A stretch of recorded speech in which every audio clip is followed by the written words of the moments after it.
മനസ്സിലാക്കുകയും ഒപ്പം തന്നെ അത് കൂടുതൽ നന്നായിട്ട് നടത്തുന്നതിന് ആവശ്യമായിട്ടുള്ള കാര്യങ്ങൾ അതിന് പ്രോത്സാഹനവും ഒപ്പം തന്നെ അംഗീകാരവും കൊടുക്കുക എന്നുള്ളതാണ്.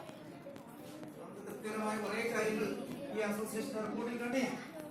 അപ്പൊ ഏത് മീറ്റിംഗിൽ ഏത് പൊതുയോഗത്തിൽ പോയാലും ആ പൊതുയോഗത്തിന്റെ വാർഷിക റിപ്പോർട്ടാണ് ആ പരിപാടിയുടെ ഏറ്റവും പ്രധാനപ്പെട്ട കാര്യം. എന്നാൽ ഇന്നല്ലെങ്കിൽ എന്നും നിങ്ങൾ മനസ്സിലാക്കണം.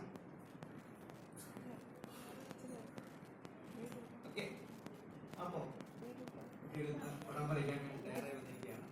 അപ്പൊ ചിത്രകലയുടെ ഒരു ചെറിയ കാര്യം കൂടി സൂചിപ്പിച്ചിട്ട് ക്ലാസ്സിൽ ചിത്രകല മനുഷ്യ ജന്മത്തോളം പഴക്കമുണ്ട്. മനുഷ്യനായിരുന്ന സമയത്ത്, മനുഷ്യൻ മൃഗങ്ങളെ പോലെ കാട്ടിൽ ജീവിച്ചിരുന്ന സമയത്ത് ഞാനൊരു മൃഗത്തെ കണ്ടുവെന്ന് തന്റെ അടുത്തുള്ള ആളോട് പറയണമെങ്കിൽ ശ്രദ്ധിക്കാതെ ഇരിക്കുന്ന കുട്ടികള് അവരൊരു പരിപാടി ഇവിടെ അവതരിപ്പിക്കേണ്ടി വരികട്ടാ. ശ്രദ്ധിക്കാതെ ഇരിക്കുന്ന കുട്ടികളുടെ ഒരു മിമിക്രി പറയാൻ വേണ്ടി ഇവിടെ വിളിക്കും. അതാണ് പറഞ്ഞോണം. ഓക്കെ, ശരി. അപ്പോ മനുഷ്യൻ കാട്ടിൽ താമസിക്കുന്ന സമയത്ത് അവന്റെ ഒരു ആശയവിനിമയം നടത്താൻ വേണ്ടിയാണ് ചിത്രകല ഉപയോഗിച്ചിരുന്നത്.